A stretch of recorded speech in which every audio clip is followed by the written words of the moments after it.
Hi everyone, we're back to talk about finding limits again, but this time we're doing it without a graph or a table, but we're just looking at the equation. And the one thing I really want to emphasize to you is that the very first thing you should do is just try and plug in the numbers that are listed there for the x coordinates. Honestly, the easiest thing, almost every single point, most points in graphs don't have holes in them. They don't have asymptotes. Most points are actually up on the graph. So when it says that x is supposed to approach 2, just plug 2 in there. What is 2 cubed? 8, great. Well, my limit's 8.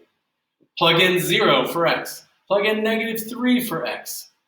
It's so simple. The only time you have to worry about possibly not just plugging the number in is if, well, the only time it wouldn't work is if you get something that is indeterminate. So the very first rule is try and plug c directly into the function, but that might not work.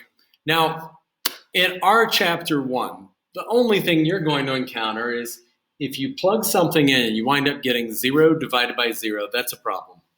We know we're not allowed to divide by 0, but it's even more confusing when you have a number that's approaching 0 divided by another number that's approaching 0. Believe it or not, you could still have a limit there, but there's no way of figuring it out. However, there are a number of other indeterminate forms. These are just a few of them, and we will come back to this later on in the year when we talk about L'Hopital's rule, which is an awesome method for finding limits. We just can't use it yet because we haven't learned derivatives in their entirety. So here's the basic rule. Plug your number in. If you get something that is 0 divided by 0 or something else really weird like these others later in the year, then you will need to try something different. And these are the things that you can do if you are working with just an equation. So remember, once again, plug in the number first. If that doesn't work, what we're going to do is we're going to find a way of rewriting the function using math, rules, properties, theorems, all that. So you'll be rewriting something so that it looks different, but it's the same value.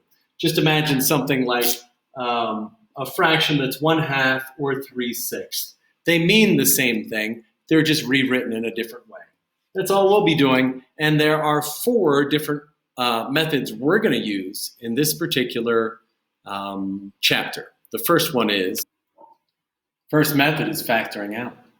So what we're going to do is when we look at these, if I try and plug -3 into here, I happen to get 0 in the numerator and 0 in the denominator.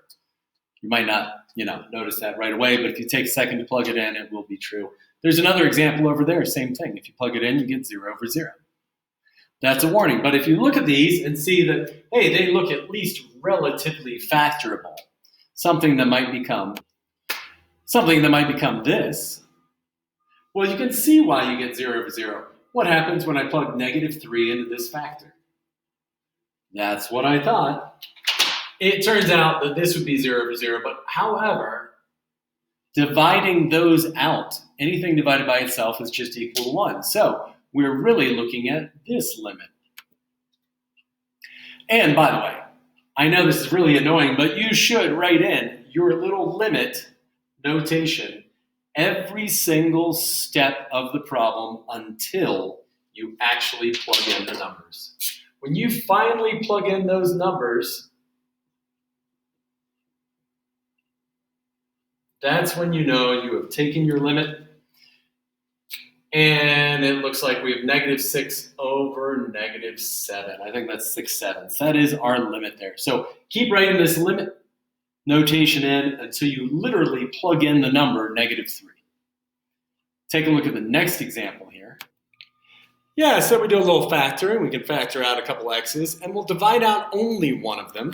But when we go to plug the numbers in, we get 0 over 5. That's actually a number. That's not undefined. 0 divided by anything is 0. So we have those 2 limits there. Factoring out is really easy. If you get 0 over 0, indeterminate form, check to see if you can factor. Here's a hint for you. If you try and do a limit and you get indeterminate form in -1, the factor that will divide out is x plus 1. X equals 4, the factor is x